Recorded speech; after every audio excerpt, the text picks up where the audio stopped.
Le programme en 2 mots, rendez-vous B2B et visite guidée du salon.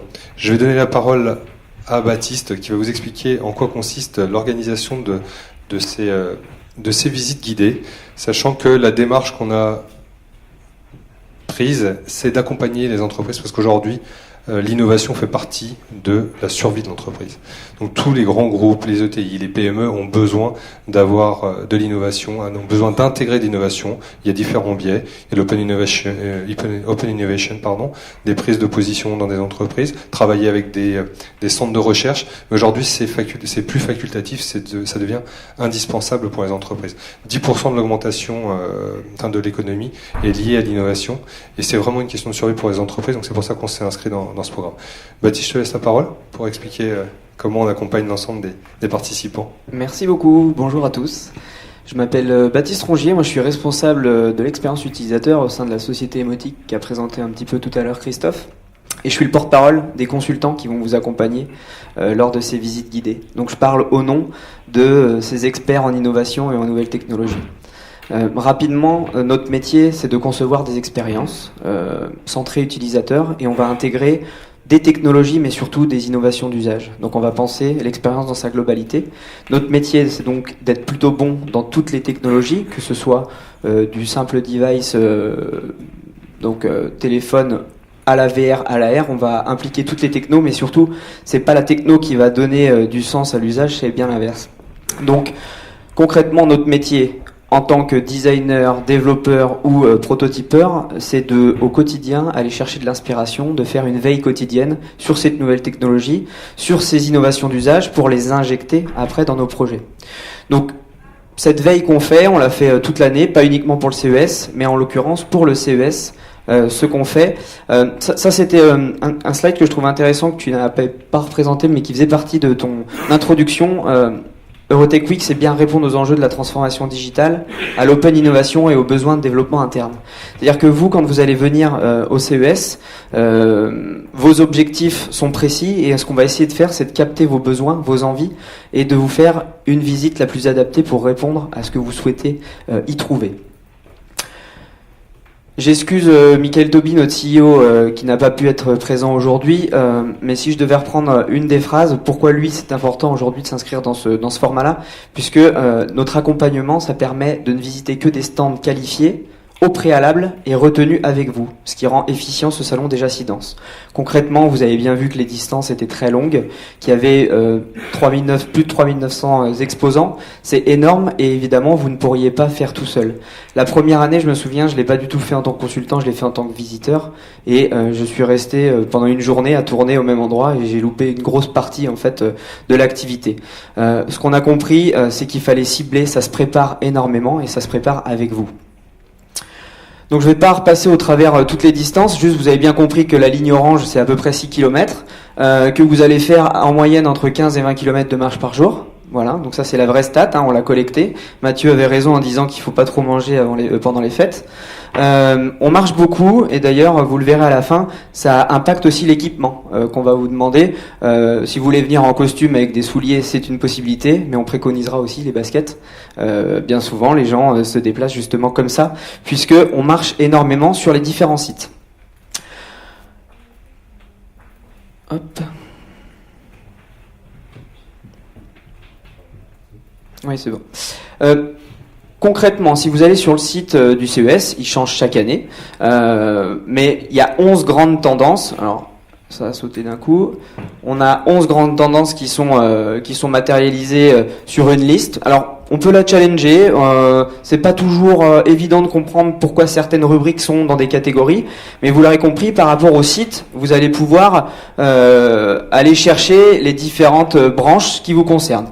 Donc, quand vous allez regarder et tomber sur ce site, ou même sur les plaquettes, vous allez vous dire l'internet des objets, ça m'intéresse, voilà les catégories que je peux y trouver à l'intérieur. Donc ça c'est une veille qu'on vous demande quand même de faire un tout petit peu, juste pour comprendre un petit peu comment ça s'articule. Mais nous, notre boulot derrière, c'est de vous rencontrer et d'affiner justement ces thématiques pour vous proposer justement quelque chose de sur mesure.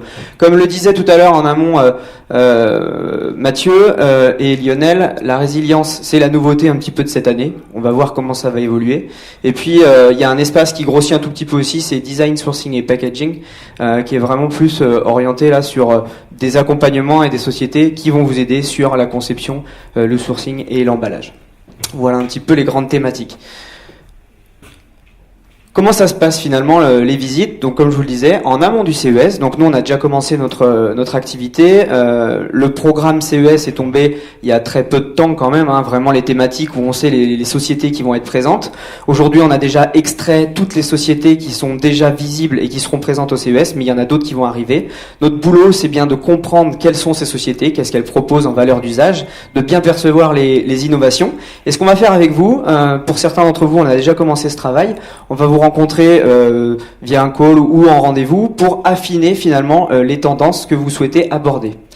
Après le package complet, en effet, vous allez arriver directement là-bas à Las Vegas, donc vous serez accueillis. Et la remise des badges, tu n'en as pas forcément parlé, mais ça se fait directement là-bas, donc vous êtes en immersion directement sur le salon.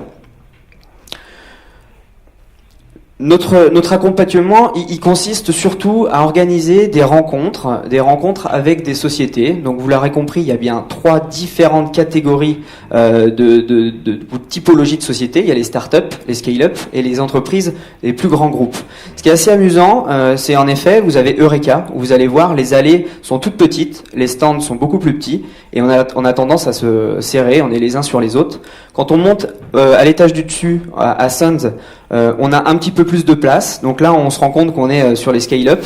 Ça respire un petit peu plus. On a plus de plaisir, en tout cas, à échanger, puisqu'il y a un petit peu plus de place. Et puis, quand on va sur LVCC, donc là, c'est plus de la démonstration. Vous avez des très grands stands comme Samsung qui présentent des forces commerciales assez incroyables. Et vous avez encore plus de place pour marcher et des moquettes de plus en plus épaisses. En fait, plus vous montez dans les entreprises et plus les moquettes sont agréables. Donc, sur LVCC, en général, on prend plaisir à marcher sur les stands plus qu'à Eureka Park. En tout cas, ce qu'on fait pour vous, c'est une préparation de rendez-vous, que ce soit sur des stands internationaux ou des grands groupes français. Donc au préalable, nous ce qu'on fait, c'est qu'on a nos contacts et puis on va programmer en fonction de vos envies et surtout en fonction des contacts sur place, des visites ou bien des rendez-vous. Concrètement, nous sommes sur des groupes de 10 à 13 personnes environ. Pour ces groupes-là, quand on se déplace, on vous prend dès le matin et on vous accompagne jusqu'à la fin de journée. On est 2 à 3 consultants par groupe. Pourquoi on est 2 à 3 consultants par groupe? Puisqu'il y en a un qui va faire un petit peu le guide. Vous serez équipés, vous avez vu, de micros et d'oreillettes. Comme je vous le disais, la densité du salon et la foule fait que le volume sonore est très important. Donc ce qu'on vous propose, c'est ce dispositif. Pourquoi?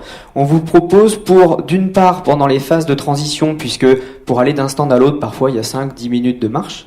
Donc là, nous ce qu'on fait, c'est qu'on vous donne des données macro sur le contexte, un petit état de l'art finalement, pour mieux appréhender et mieux comprendre le marché. Arrivé sur place, on a déjà un de nos consultants qui a déjà préparé le rendez-vous suivant, qui a anticipé et qui s'assure d'avoir une personne sur place pour vous accueillir quand le rendez-vous n'a pas été pris au préalable. Ce qui fait qu'on a une continuité et on a comme ça ça s'enchaîne très très bien. Globalement, ce qu'on propose, et c'est souvent comme ça que ça s'organise, on a une journée qui va être dédiée à LVCC, donc qui va être plus orientée grand groupe et automobile, et une journée qui va être plus orientée sur Eureka Park et Sands, donc plus orientée start-up et scale-up. Pourquoi? Tout simplement, puisque ce sont 2 zones qui sont bien identifiées, à ouest et est. Qu'est-ce que je peux oublier d'autre sur les exposants qui sont contactés en avance? En fait, concrètement, c'est 1 heure de rendez-vous qui va être prise avec eux. On l'a fait sur des très grands stands et ça marche très bien. Ce qui est intéressant, c'est que la personne sur place vous accueille et vous fait faire des démos aussi. Donc là, on est plus sur du LVCC, mais aussi sur des petites startups qui sont toujours attirées et qui sont toujours excitées de pouvoir promouvoir leurs nouvelles technologies ou nouvel usage face à un groupe qui est toujours intéressé. Je finis juste par ce slide qui est assez synthétique et qui, j'espère, vous permettra de comprendre quel est notre rôle, nous, en tant que consultants au CES. On a vraiment un rôle de facilitateur. C'est-à-dire qu'on est là pour vous accompagner, vous guider et préparer en amont ce CES pour qu'il soit le plus adapté à vos attentes. On va, nous, appréhender les tendances lourdes du marché B2C. Donc tout ce qui a été présenté au préalable par Lionel et Mathieu, évidemment, ce sont des choses qui nous nourrissent au quotidien, qu'on essaye de réinjecter. Donc c'est un équilibre, vous allez voir, avec des démos, des visites guidées et des free visites. On a une souplesse, c'est-à-dire que si vous passez devant un stand qui peut vous intéresser, on peut remanier, ça nous arrive fréquemment de remanier un petit peu ou de le réinsérer dans la journée, mais sachez quand même que ces journées sont très denses et ça permet de voir à peu près entre 15 et 20 stands sur une journée, on va dire entreprise. Donc on va faire des choix sur des thématiques qui vont être abordées et on va vous faire gagner du temps justement pour appréhender toutes ces tendances que vous allez pouvoir découvrir. Le petit warning, on sera très vigilant au niveau du timing, sur l'heure du départ, l'heure d'arrivée, les déjeuners le midi. Sachez en tout cas qu'on vous accompagne, nous, sur toute la journée. C'est des journées qui sont denses, elles commencent à une certaine heure. Une fois que c'est parti, on en a pour toute la journée. Vous allez voir que ça s'enchaîne assez bien. Le petit picto basket, c'est ce que je vous disais en fait. Concrètement, c'est un salon où on marche beaucoup. Nous, on privilégie l'usage, en tout cas, de chaussures dans lesquelles on se sent bien pour marcher et puis pour assurer toute la journée. On saura aussi vous rappeler qu'il faut boire, prendre des petites barres de céréales de temps en temps, etc. On est à vos petits soins. En tout cas, on en a toujours 3 ou 4 dans nos sacs, puisqu'il n'est pas rare de voir des personnes dans nos groupes. Qui tombe, voilà. Donc vous inquiétez pas, ça se passe toujours bien, on est là, mais on a des petites doses de sucre, c'est arrivé. Donc voilà, en tout cas, juste pour conclure aussi, vous faites la réussite de ces visites. Pourquoi ? Parce que c'est les questions que vous allez poser, votre intérêt en tout cas que vous allez porter auprès des entreprises et les échanges qu'on pourra avoir. Donc sachez que voilà, votre proactivité est importante et nous on se fera un réel plaisir en tout cas d'échanger avec vous pendant le salon et avant le salon pour préparer au mieux ces visites. Merci beaucoup Baptiste. Alors pour compléter, juste, on vous donnera... Pardon. Merci beaucoup Baptiste. Donc avec Emotic, avec l'équipe des Digital Men et notre équipe complète, on élabore en fait un guide de visite, c'est-à-dire que vous fassiez les visites guidées ou simplement que vous participiez à l'Euroté Quick, on vous remettra un livrable, un mapping de l'ensemble du salon où on aura justement fait ressortir les principales innovations et sélectionné suffisamment d'entreprises, en tout cas pour que vous n'ayez pas le temps de les voir en 3 jours. Voilà. Je vais laisser la parole maintenant sur la partie rendez-vous B2B parce que l'Euroté Quick c'est un programme complet, on a différentes collaborations, on a plusieurs partenaires et la démarche première elle a été de rassembler l'ensemble de l'écosystème européen, français et américain sur le CES. Donc on a eu cette démarche, vraiment cette volonté, puisque ça n'existait pas, de proposer un espace où l'ensemble des acteurs pouvaient se réunir. Je vais donner la parole à Sébastien, qui représente la société EAEC et qui, avec d'ailleurs Fahima, et là, Fahima Sadawi Ramos de la CCI Paris-Île-de-France, organise des rendez-vous B2B et participe aux échanges transatlantiques, aide les entreprises à s'installer aux États-Unis dans le cadre de missions et de programmes européens, ou même sur la simple volonté de l'entreprise, et vice-versa. Aide les entreprises américaines à trouver des entreprises françaises avec lesquelles créer des partenariats et faire des ponts transatlantiques.